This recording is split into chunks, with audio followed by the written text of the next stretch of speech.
Okay, looks like we are live on YouTube and recording.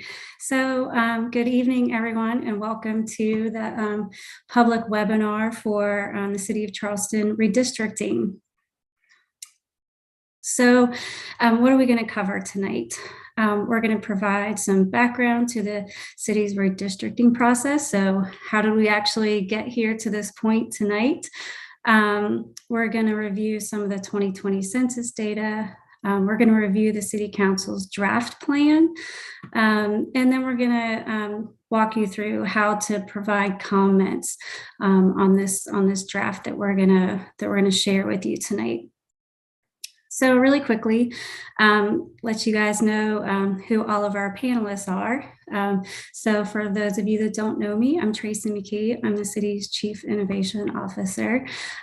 This is actually my third time redistricting for the city of Charleston. So I never thought I'd be here to do this a third time, but here I am. So I'm really glad to be here with you tonight, and we're excited to kind of share the fruits of our labor so far. And next I'll let Robert introduce himself. Thanks, Tracy. Hello, my name is Robert Houck. I'm the GIS Division Director, and that I handled Berkeley County's redistricting 10 years ago, so I have a little experience too. Sandy, over to you. Sure. My name is Sandy Gagne. I'm the GIS developer for the city, and I worked with Robert and Tracy to develop this draft plan that you'll see. This is my first time doing redistricting, and I will be showing you the interactive map that we put together and showing you how to get information from that when we get to that point. All right, thanks, guys. So I can't really say enough about all the work that this team has put into this plan. It's been many hours coming up with drafts and reworking drafts and whatnot. So again, really excited to kind of share this with you tonight. So just a couple little housekeeping items. If you do need to reach out to the host of the meeting, you can use the chat function to do that. And you can also submit questions through the Q&A tool, and we'll do our best to try to get to some of those questions as best we can during the program tonight. So first of all, why is this a webinar? Some of you may have participated in the initial survey that we put out, really asking how people wanted to be engaged in this process, trying to understand, how we could best reach out to citizens to gather their input and incorporate their input into our plan. And in that engagement, more than 80% indicated they preferred to be engaged virtually, which I understand. It's not always convenient to get downtown, and hopefully this makes it easy for folks to participate in a way that's convenient for them. As a bonus, this is being live streamed to YouTube and recorded, so if you didn't get a chance to join us live, you can go back and watch it anytime.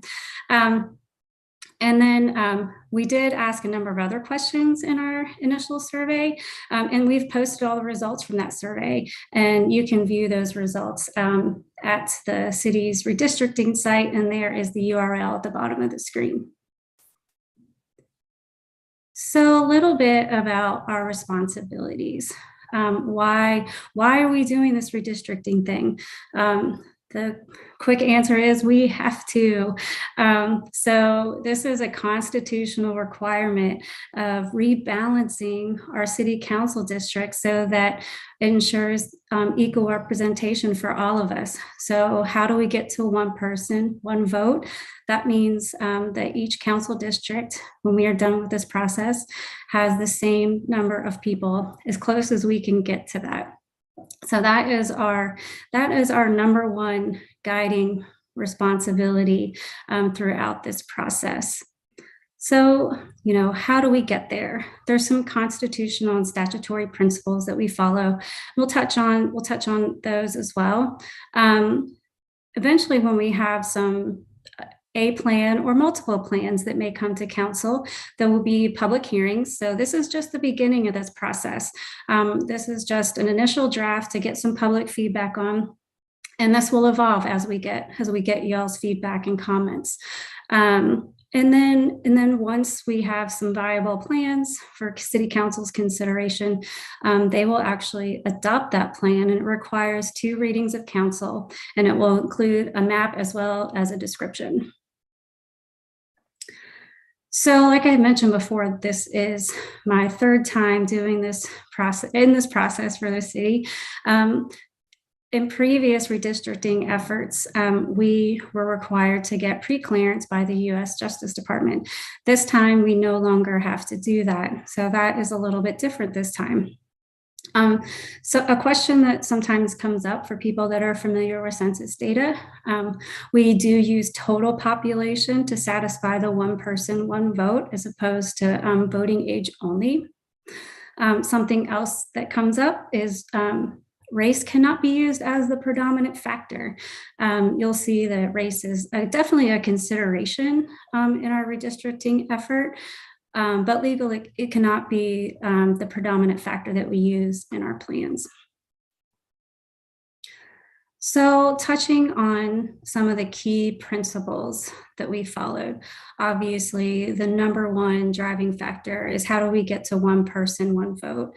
And so that means, and to get to that, there has to be less than 10% total deviation. So that means no single district can have more or less than 5% of the magic number of our rebalancing effort. So contiguity, so sharing a common boundary or being adjacent to each other. So we make sure that census blocks that are in a district share a boundary as best we can. And I'm going to talk just a smidge about contiguity in just a second. Constituent consistency. So this works in 2 ways, right? So council members have to actually live in their district. That's required. So we do what we can to not draw people out of their district because they can no longer represent that district. But also it's a respect of respecting the fact that they were voted by their citizens. And so we want to minimize change to that voter's chosen representative as much as we can. Communities of interest. So how do we take into account places that share common interests or issues? And then also compactness. I'm sure a lot of you are very familiar with our city limits and can recognize that compactness can be quite challenging in our city just because of our jurisdictional boundaries.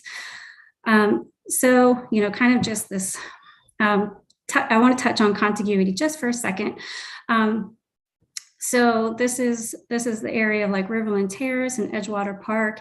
For those of you that may not necessarily be familiar with these 2 areas of the city, the southern part, that's actually James Island. The northern part is West Ashley. The gray areas are the city of Charleston. The white are actually Charleston County. So obviously these holes in our jurisdictional boundary can make contiguity a little bit challenging. And so for redistricting, what we have to consider is that basically we're looking for 1 district cannot cross through another district to make 1 district. So you can't just pass through another district to get to someplace else that you want to get to. So that's kind of how we are have to view contiguity for redistricting purposes. So technical requirements. So first of all, redistricting all starts with the release of a data set called PL 94-171. Once this data gets released from the US Census, that's when the redistricting process actually begins. What else is needed? So we need GIS software, geographic information systems, for those of you that may not be familiar with GIS, as well as the GIS expertise to analyze and create district boundaries. That is why you have 3 GIS experts as your panelists here today. So we've all been working hard on this and putting our expertise to the test. So who is doing this? So I mentioned this, City Council has to approve this plan. And so they are very active in the process, but they actually create this plan through city ordinance. And then there's also one-on-one meetings with city staff, different departments to get their feedback.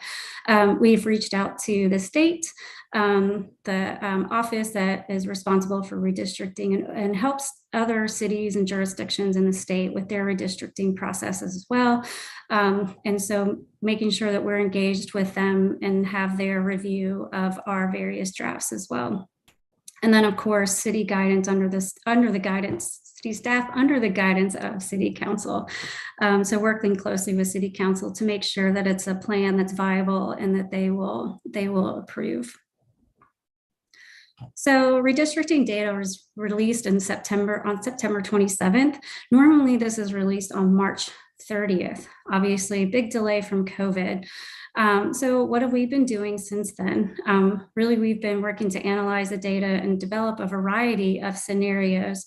And so the current draft that we're going to share with you tonight is really a result of all of that internal feedback. And so here we are at this public webinar. So after tonight, we're going to share with you ways to share some comments on what you see in our current draft plan. And that'll be, I'm sorry, actually, we've actually changed this date. I missed this, updating this slide, so my apologies. This will actually, we're going to have comment of open until 8:00 a.m. Monday, July 18th. So when I post these slides, I'll make sure that that change is in there. And then we're going to take all of your comments and bake all of those into our draft as best we can. Eventually we'll have what we hope to be one or maybe two viable plans that will be considered by City Council. Those will actually have public hearings, and then City Council will eventually vote to adopt a new plan. I also did want to point out that there are no city elections in 2022. So we only need to have new districts adopted before the filing deadline of the 2023 elections. However, we are all staff and council anxious to get these approved and adopted as quickly as we possibly can. So a couple of little FAQs that we discovered, I guess, through our initial survey that we thought were worth addressing tonight. We had a lot of questions, I think, about the quality of the census. And we've heard a lot about that because obviously we were in a pandemic. It made the census very challenging. So the census actually has a web page that talks really in depth about the quality of the data for the 2020 census. However, we thought it was important to kind of talk about when we start, before they release the data, we actually spent some time trying to predict our total population in the city and what the census would tell us. Our estimates were actually within 1% of the total population estimate provided by the census data. So that alone gave us a little bit of confidence. And then once the data was released, we actually did some block audits, some census block audits, where significant changes occurred that raised concerns with us. And actually in our research, we found that what had happened over the past 10 years in those areas was actually reflected in the 2020 data. So all of the things that we were initially concerned about, we kind of felt much better about it after we did a little bit of digging into the data. And I'm going to say this probably multiple times tonight, but the data is what we have to work with. The census data is what we absolutely have to use for redistricting. It's our only option, and so it's what we have to work with. Does redistricting change the boundaries of the city? there seemed to be some concern that people were all of a sudden going to be part of the city of Charleston through this redistricting process. The redistricting does not change our jurisdictional boundaries at all. It is purely a process to ensure that we get to equal representation across all of our different city council districts. So it's just a rebalancing of the number of people in each district. It does not change our jurisdictional boundaries at all. And why is this process happening now? Because we are constitutionally required to do this. And we are required to actively work towards implementing a new plan once the census data is released. So again, I mentioned this earlier, it was released on September 27th, and we have actively been working on this since that data was released. And for those that might be data savvy, anyone can go and download this data. It's a public data set. You can just go to the Census website and download it at any time. So I believe I'm going to turn it over now to Robert to talk a little bit about what we actually discovered during the 2020 census. Thanks, Tracy. So yeah, I'm going to talk a little bit about where and how the city has grown over the last 10 years and look a little bit at how our demographics have changed. And then at the end, show you some tools where you kind of can explore some of this data on your own. So 2020 census, we're up to 150,227 people. That's up from 120,000 10 years ago, which equates to a 25% increase in total population. So that's a pretty big increase, and that's, as you can see, it outpaces the US population increase. So that means we're growing, people are moving here. So it's a lot of growth in 10 years. So with that growth, we have to create the new districts that have a population of 12,519. To get that number, you just divide the 150,000 by 12. That's the number of counselors we have. So that's where that 12,519 comes from. A little bit overview of some of the race demographics. 95% of the respondents identified as a single race, that you can respond as multiple races. So we've got 95 as one race. A little over 5 is 2 or more races, and then 4.5 identify as Hispanic. A little deeper into the race demographics, we're 73% white alone. That's up from 69% in 2010, and the US average is 61%. And then 17% Black or African American. And in 2010, it was 25.6%. So that's a decrease. And then in 2000, it was 35%. So the trend is going down for the percentage of Black residents. And now let's look at it by district. So this is a kind of a busy table, but we'll start with the first column here. That's the percent change in population from 2010 to 2020. And just one of the things that jumps out is our two most heavily increased districts is District 1 and District 5. District 1 is Daniel Island, that there's been a lot of new construction in Daniel Island. And then District 5 is Johns Island and parts of West Ashley. And it's by far it's seen the largest amount of growth. And you'd think it was Johns Island, but it's also Carolina Bay. So it kind of got hit from two sides. It's got all the growth in Johns Island and all the growth in Carolina Bay. So what that means is that those districts need to give up people to their surrounding districts. It's interesting, the Daniel Island district, right now, that district comes over to the Peninsula, and that's something that people often point at, say, why'd they do that? And it's because in 2010, Daniel Island didn't have enough people on it to be a district, so it had to pick up people from the Peninsula. So now the opposite is true, that there's too many people in Daniel Island, which means another district's going to have to cross over to Daniel Island and pick up people so that District 1 can come down to that 12,500 number. So they need to lose almost 5,000 people. And then another place to look at how things changed was the percent change in our Black population. That overall, almost all of our districts, the Black population decreased, but important part to look at is in 2010, we had 3 minority majority districts where there was over 50% Black population in those districts. All those districts had a pretty substantial decrease in the percentage Black. So as you'll see coming up in our new plan, that there's going to be 2 close to Black minority majority districts.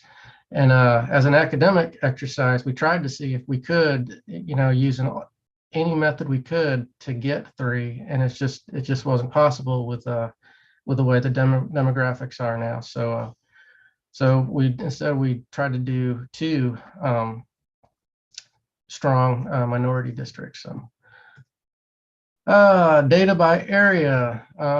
Yeah, not surprisingly, Berkeley County and Johns Island is where we saw a lot of the growth. And I'm going to show briefly in a minute that our permitting data kind of supports all this, that it all makes sense, that this is where we grew. Some notes here. So that's for Berkeley County, we're at there 22% too many people. So another district's going to have to come over there. And Johns Island is they're over 2. So it can't have a district just to itself, that no matter what, another district's going to have to come into Johns Island. And then West Ashley had growth, but it all happened on the outside of I-526, that it all kind of happened in one place, so it wasn't spread evenly. Which that's, as you're going to see, there's some dramatic changes in the districts, and this is why all our growth around the edges and some of these internal districts have to grow to, so that's why the districts change.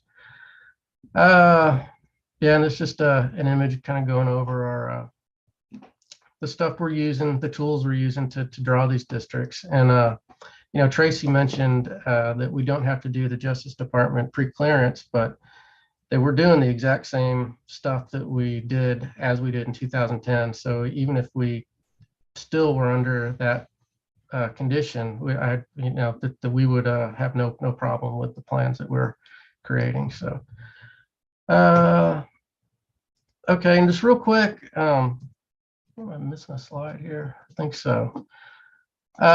Real quick, I'm going to show you, if you go to our redistricting webpage, there's some tools here where you can kind of explore the data. And just real quick, I'm going to show you. It's the link will be at the end of the presentation. But this is the city's redistricting page. You can come here for news and whatnot. But down here at the bottom, there's links to a couple of tools you can use to look at this data. I'm just trying to go super quick because I know we got a lot of content.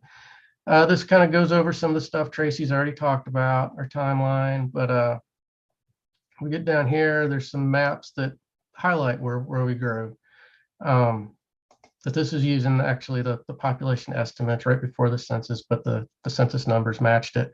So you can see, there's all of our growth.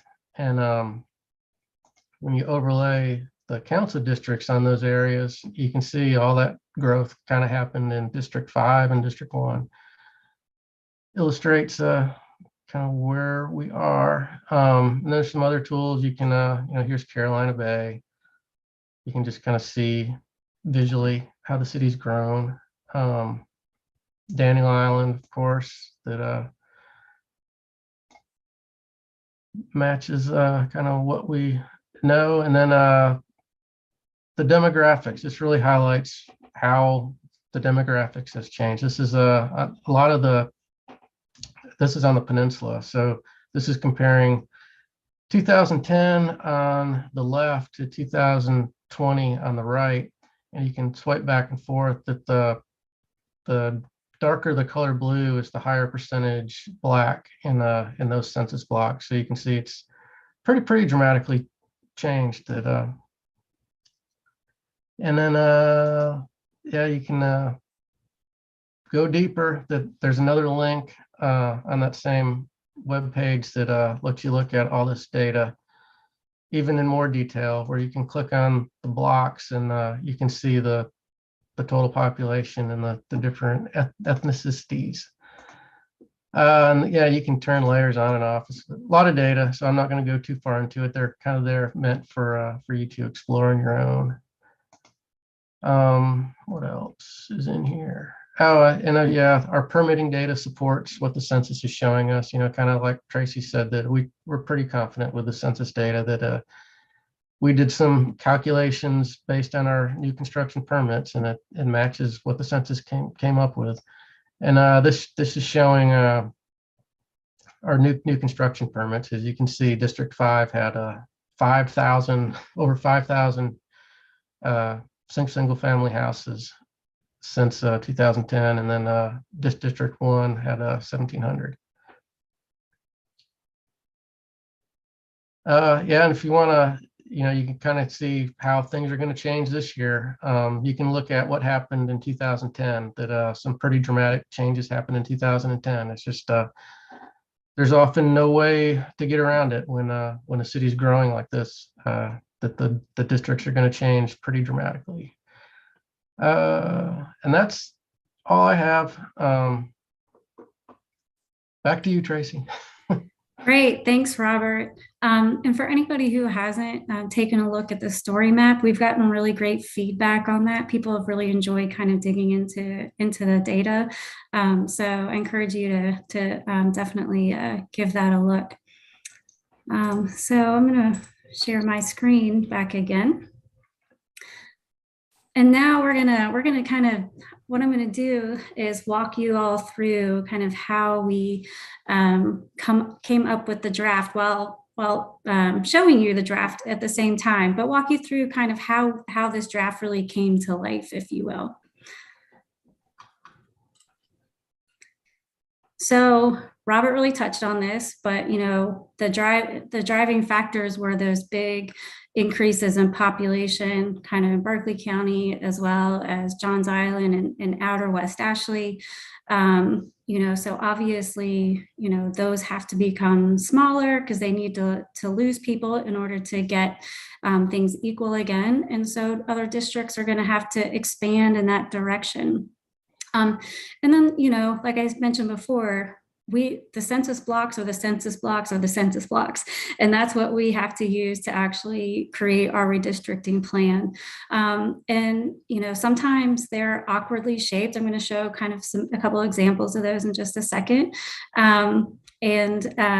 Sometimes they're awkward both in area as well as population. So sometimes these blocks have a lot of people in them that really get kind of sticky when you're trying to even the population out between districts.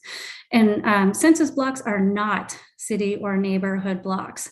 So I know that gets a little confusing, but hopefully, you know, kind of taking a look at some of these blocks and using some of the tools put together by Robert and his team, where you can actually look at the block level to understand and see kind of how these are created from the census.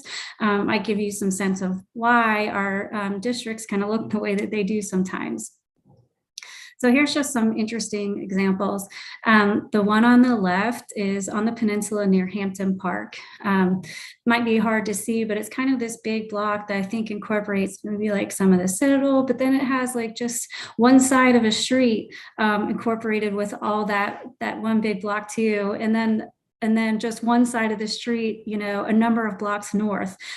So, you know, kind of what do you do with a block that looks like that? And then the one in the middle, this is kind of inner middle West Ashley, it's inside 526. But that's a really, really big census block there. And actually there's some apartments in there. So it's got a lot of people in it too. And I particularly love the one on the right. This is like Outer West Ashley, whereas it's actually a census block inside a census block. So for contiguity purposes, obviously the block that's inside has to be in the same district that that surrounds it. So sometimes the choices are made for you and can be a little tricky. So it's just some examples of some of the interesting geography that we get to deal with in this big puzzle. So we kind of started with looking at some of our districts that were bigger and really needed to shrink in size, right? So Robert went through these numbers already a little bit, but District 1 increased 73%. So they've got to lose almost 5,000 people to get to that magic target of 12,519. And, you know, it's 88% white. And so when we start to look at, okay, well, how does District 1, how does it get smaller? And who actually, what district is actually going to kind of pick up whatever District 1 loses? So currently District 1 is mostly Berkeley County. So it's Daniel Island, Cainhoy, but also includes some neighborhoods on the peninsula. And Robert mentioned that a little while ago. People are often very confused about why there's this small part of the peninsula in that district. Well, this is a numbers thing, right? So we're trying to rebalance the number of people in every single council district. And 10 years ago, Daniel, the areas in Berkeley County didn't have enough people to support a district. So it had to actually pick up a couple of neighborhoods on the peninsula. So that's why Anson Borough, French Quarter are in District 1. So when we start to look at, all right, who's going to go move into Berkeley County, we look at what are the contiguous districts to District 1. And these are districts 4 and 8. So let's take a look at what do districts 4 and 8 actually look like. So District 4 had a 4% increase in population. It needs an additional 2,000 people, and it's currently 47% white. When we look at District 8, it had a 20% decrease in population, needs about 4,500 people, and is 86% white. So when we look at comparison of District 1 to District 8, District 1 needs to lose about 4,800 people. District 8 needs to gain. There's similar racial makeup. So we thought this was a bit of a no-brainer that made a lot of sense that 8 would actually move over into Berkeley County. So here is kind of the proposed plan. On the left is what it currently looks like now. District 1 is the orange. And then again, in orange in our proposed plan, you can see District 8 really kind of just then comes across the peninsula, picks up kind of really everything south of Calhoun Street, and then picks up parts of Daniel Island on the east side of the island and south of 526. And so when we look at the statistics, obviously these are now pretty closely balanced. They're easily within that 5% that we're trying to accomplish, within 5% of that 12,519, the magic number. You can see that the total population here. And then we've got like the 2010 in the first column, you can see the change in 2020, and then finally our draft percentages in the final column. So that's what 1 and 8 look like in our current draft. And I can't say this enough. This is an initial draft, and we may have additional drafts that come forward after this. We're just at the beginning of this process. So then we kind of turn to District 5, our other big growth district. So District 5 is again in the orange here. So we can see it's Johns Island, Outer West Ashley, and I don't know if you all noticed, but the the last maps that Robert was sharing, this had a big box around it as really the high growth areas. And so I guess it's not surprising that there was a 155% increase in that district from 2010. Basically, District 5 needs to be cut in half. So when we start to look at, okay, well, what parts does District 5 give up, and who actually makes the most sense to kind of pick up or start to move into that area that they are going to give up? So the contiguous districts to 5 are 2, which is up here, up in West Ashley, and then District 11, which is kind of south of Savannah Highway, inner West Ashley, or District 12. So let's take a look at each of those districts. District 2 had a 26% increase, which is pretty much right in line with the city's overall increase. So it needs to actually lose a few people. District 13, it did increase, but 13%. So it still needs to gain some people. And District 12 experienced a 29% increase. So 2 and 12 need to lose people. So the first district we look to who needs people, makes sense to try to pick up some of the folks that 5 needs to shed, is 11. So here on the left, we have what it looked like in 2010. Again, District 5 in the orange. And then on the right here is the 2020 plan. So you can see, obviously, with the big growth in Johns Island, needs more representation, and it is getting that.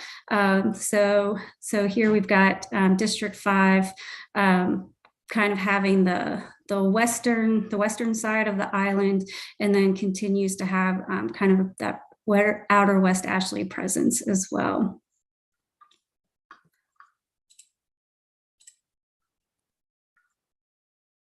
And so here you can just see 5, then this is 11, and then 12. I'm going to talk more about 11 and 12 separately. So here we have the proposed plan stats for District 5. Again, we go to this last column, we can see it's down to just a little bit above, but clearly within that margin of error that we're looking for, down from over 25,000 that it has based off the 2020 census. So next we'll look at District 11.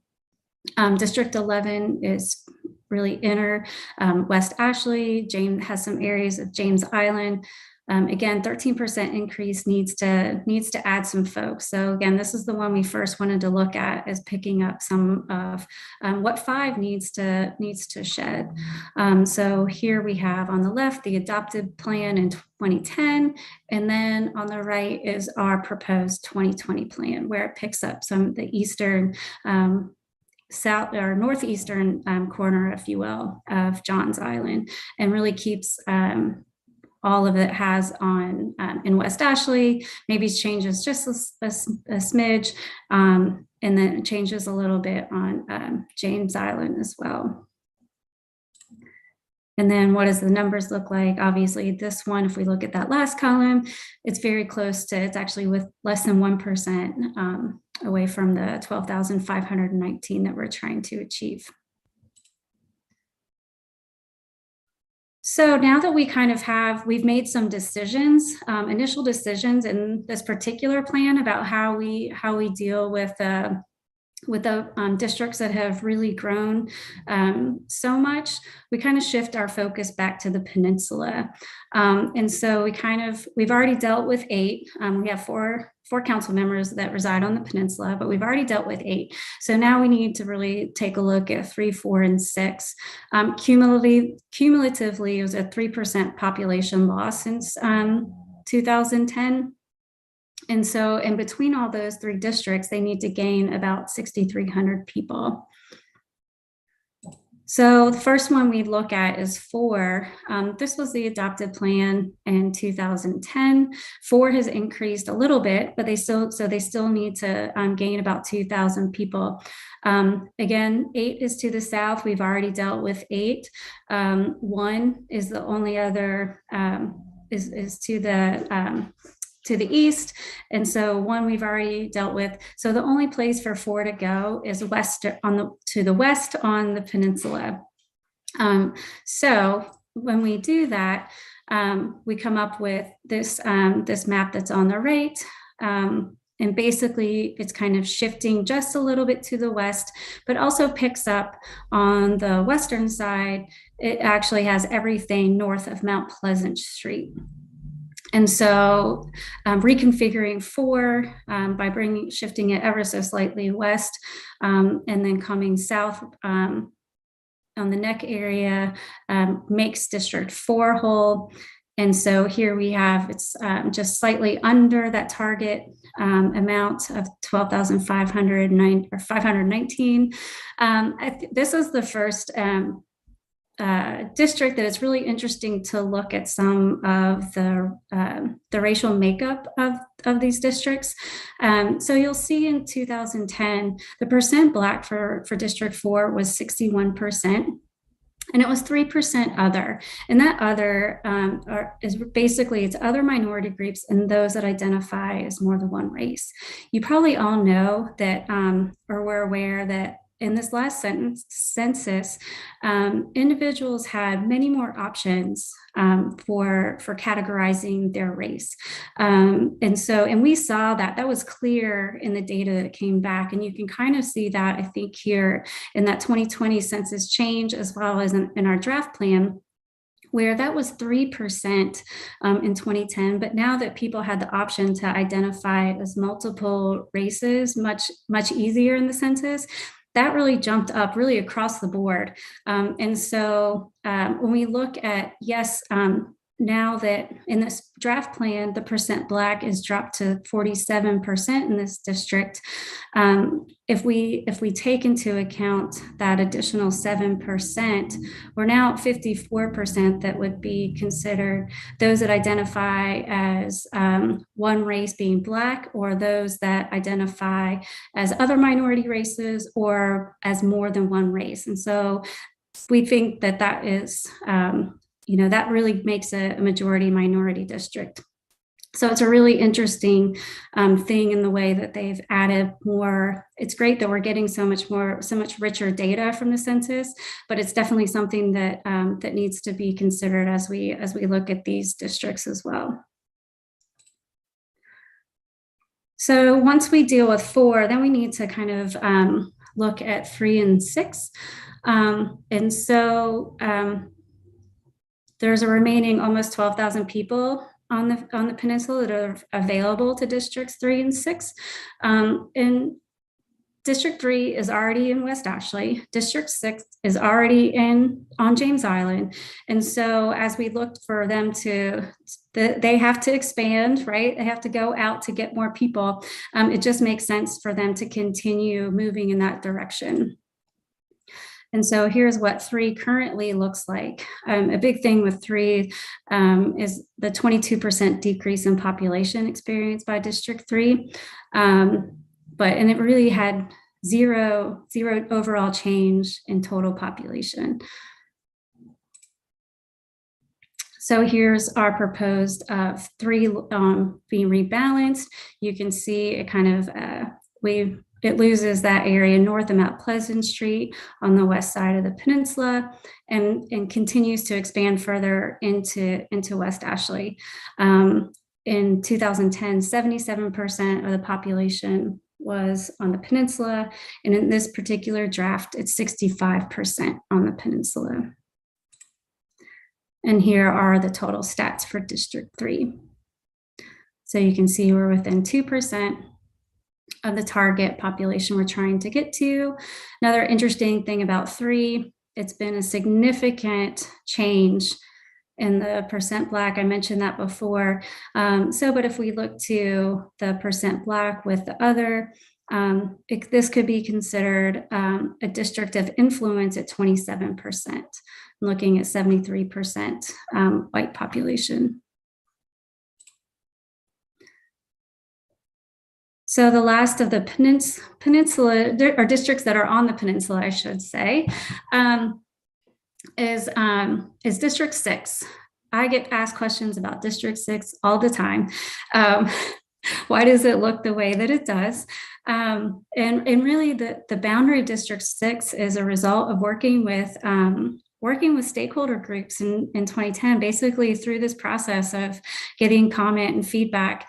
And so this was really, working with those stakeholder groups to have a district of influence, because 6 in 2010, almost like we experienced with District 3 in this process, lost a lot of their Black residents.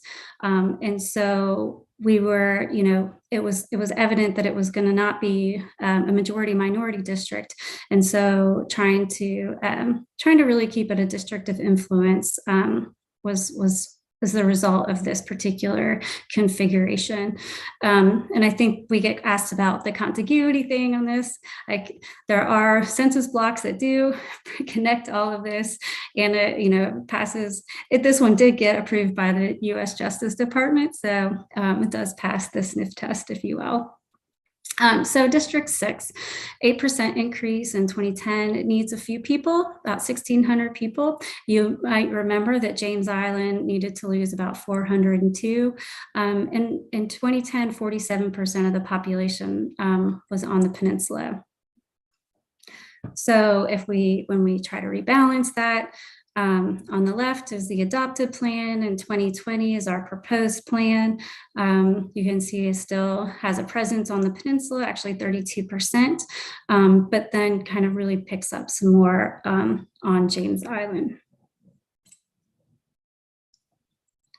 And here are the stats for our proposed plan, as well as adopted, 2020, and now our current plan.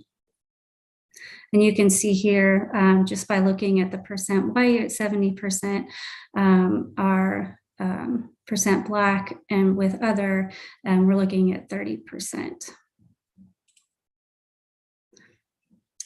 Jumping into West Ashley, we have 2, 7, 9, and 10 to contend with now. Historically, District 7 has been a majority minority district. All the districts really need to gain about almost 6,000 people. And as we've all seen before, all that growth that's really happened in West Ashley was primarily in District 5. So how does everybody kind of get a little piece, if you will, or shift out to where District 5 currently, its boundaries currently were? So first we started with District 7. It's really kind of some consolidation, I think, if you will, and tightening up a little bit, but getting the needed population to make 7 rebalanced again with everybody else. So that's our proposed draft there on the right, and here are the stats. You can see it's very close to the number that we need as our target. And when we look at the percent Black as well as our percent other, we're at 59%.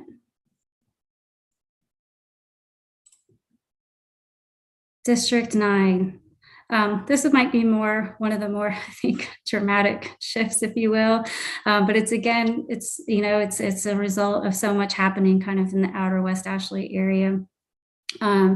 So on the right, or I'm sorry, on the left again is the 2010 adopted plan. And this is where you start to see districts having to kind of move outward to really pick up additional people that they need. And here below the orange for District 9, you can see in this kind of darker gray is District 3 kind of coming into West Ashley. And so if we look at the numbers, again, this is just getting the added number, the number of people needed to make District 9 whole again. And here we have 2. 2 is kind of really actually more compact in this draft. It doesn't go east of 526 anymore. Bees Ferry, 17 are pretty much the boundaries of District 2. You might remember District 2 really grew at the same rate as the entire city. So it didn't require a whole lot of change by the numbers, but obviously just the fact that there's so much dramatic change needed in other districts that it really required change for District 2 as well. And District 10, this is on the left is 2010, on the right is our 2020. You can see District 10 really becomes this outer West Ashley district now. So it really kind of picks up some of that outer area that we took away from District 5. And rebalancing, here's the stats now for District 10.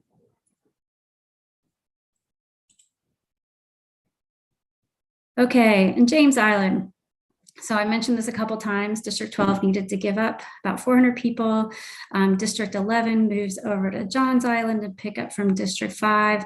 And so, this for contiguity, based off some input that we received, we actually looked at District 12 picks up areas around and contiguous to the Johns Island Airport. So true to the growth on Johns Island, more representation. So you can see here on the left is the 2010 adopted plan. 12 is in orange, and then we have 6 and 11 in different shades of gray, and then what that looks like in our draft 2020 plan. 6 kind of coming down and picking up more on James Island, as we saw earlier, and then 11, the top there, going onto Johns Island.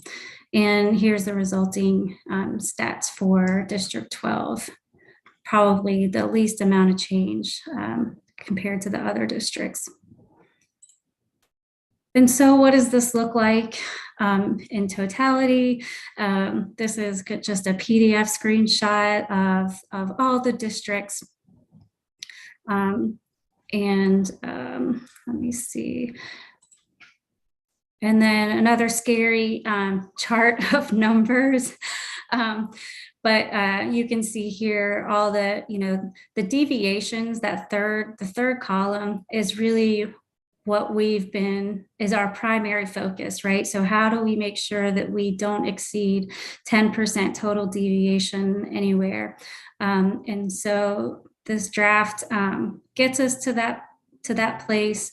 And we feel like this draft, based off of all of the priorities that we had going into this process, is really kind of a balance of all those priorities.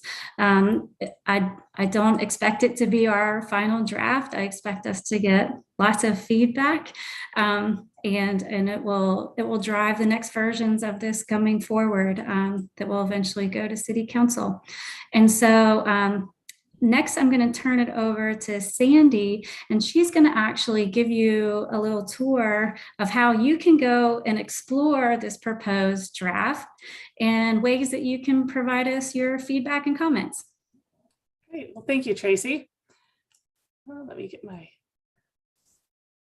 here. All right. So what I'm going to do is spend just a little bit of time showing you how to access and use our interactive map that shows the full draft plan that we've been talking about today. And I'm going to focus on getting information out of that plan at the district level and also at a block by block level for any and every census block across the entire city. After that, I will show you where you can provide your feedback and comments. And let's see. So let's get to the map. So I am here on our redistricting page, which we'll show again at the end of the presentation, the charleston-sc.gov/redistricting 2020, and we'll put that up at the end. So from here, at our most recent comment, you could see a link to view the draft plan map. I'm just going to click on that. And we'll give it a second to load everything up. So when you open it, it's going to give you this basic screen. It has some basic instructions on how to use it, but I'm about to go into more detail. So we'll just bypass that. You can use it as a reminder when you come to it next time. So when we open the map, the default view is the full draft plan with all of the new boundaries for the draft that we've been showing you. And you can pan around in the map, you can zoom in and out, like pretty much like a Google map or any other type of interactive map you might have used. And one thing you can also do, which everyone likes to do this, including myself, is always go find your own address first. So if you come up to the right, there's a little search tool here, a little spyglass. If you click on that, you can type in an address. I am going to type in, I'm just going to use the city offices. Oops. And it will take you to that location. And then when you want to get back to your layers, there's another tool here. It's your layer list. And we're going to go back to that. And this is your primary button to get back to that. If you click on anything and it disappears, you can always come back up here and bring your layer list back. So I'm going to also show you here. So when you look at the whole plan, we have by default, we have this layer of the water on here just for visual clarity, because that's how we think of the city. We know where there are rivers, we know where the land is. But if you want to see that contiguity for the complete district boundaries, I can turn that water off. And then you'll see how those boundaries actually connect to each other across the rivers and across the different streams in different areas. For now, I'm just going to leave that on. Also, if you want to see the current district boundaries, they're stacked on top of the draft plan. So I'm going to turn that on. You can see those boundaries. I'm going to zoom in a little bit to 1 and 8, as we talked about the Daniel Island and south of Broad shift in those two districts, 1 and 8. So there are the current boundaries. And when I turn those off, then you can see the plan boundaries. And they are the same colors. They're just a little more opaque. You can see the blue boundary is still the same district. Sort of purple boundary is still the same district. And to get information about these districts, oops, sorry about that. You just click on one and it'll give you that boundary, and then it'll give you this information that we've been talking about. So the top number here, it shows you that population target that we're aiming for. And that's in every district, just so you have that to reference every time. Give you the district number, the total population in this plan for this district. Your district 8 is 12,902, and it gives you the count and the percent deviation from that population target number. So we are 3.1% above that target number, which is fine because we just need to stay within that 5% range. So we could do that for all of the districts that have that same information. Let's see that. In our layer list here, you might notice that there are some layers that are grayed out. In this case, we have 2020 census blocks grayed out, but when I zoom in, it's set to have those blocks pop up. I'll zoom in a little closer, and you'll start to see the actual population information for each of those individual blocks. So here we go. I'm gonna zoom in real close. I'm not sure how they look on your screen, but I'll just mention a few of them here. So the number for every one of them, the number on the left, the whole number, not in parentheses, is the total population count. So if I'm looking at this block here, there are 113 people there, and the number in parentheses is the percent Black. So this one is 113 people, and it is 8% Black. And that's for all of the blocks, they're the same. If you see a block that has a 0, that's a block that has no population. It might be completely commercial. It might be like over here, there's some street right of way. There are a lot of other interesting blocks. that don't have any population in them. Here's a Marion Square Park. So there are different, if you see that 0, it's not an error, it's just saying no one lives there. So let's see. So these are the blocks that we used to do our redistribution for the whole city, is going in block by block across the city and looking at these numbers and saying, you know, what will happen if we move this block into this district, and just playing with all those different options to come to this draft plan. So I'm actually going to pan a little bit across to an area we were talking about earlier. Let's see if I can come over here. Tracy was talking about some new growth and some interesting shape blocks.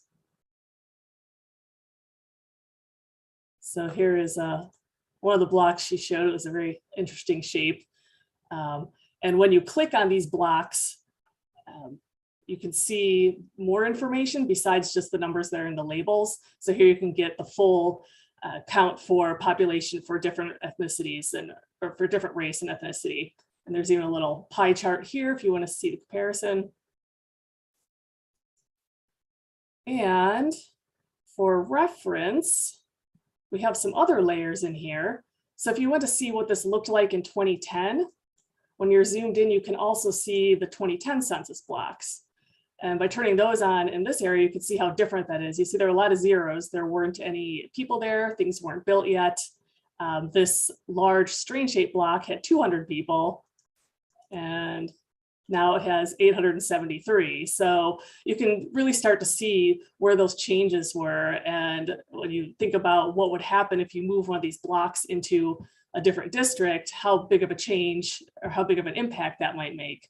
If this block was moved over into this district, then you know that might impact it if it's very close within those 5% range already. So I'm going to zoom out a little bit and show you a couple other reference layers. Come back and see the whole city. There's the whole plan. If you want to uncheck that, I'm just going to do this for clarity, but you can have them on at the same time. We also have some layers in here showing density, population density in 2020, and population density in 2010. And like the other layers, if you click on these, I'm just going to click over here, you can get population information for that census. Oh, and let me point out, I'm clicking on this pretty far away. So if you see this number up here, it says 1 out of 19. That's just because I'm zoomed out so far that I actually clicked on like 19 different blocks. So you know, I can scroll through them and look at them all. But if you zoom in closer, you'll just get 1 for 1. Let's try that. Oh, still 2. But I think you get the idea there. When you see the actual one you want, like that one. There we go. So, just so if you see that number, that's what's happening. One other set of data we have added here is to see the change in percent Black population from 2010 to 2020. We have those 2 layers in here as well. There's 2020, and it's showing that density. And then again, you can always come in here and click on blocks and get that information and see the different percentages.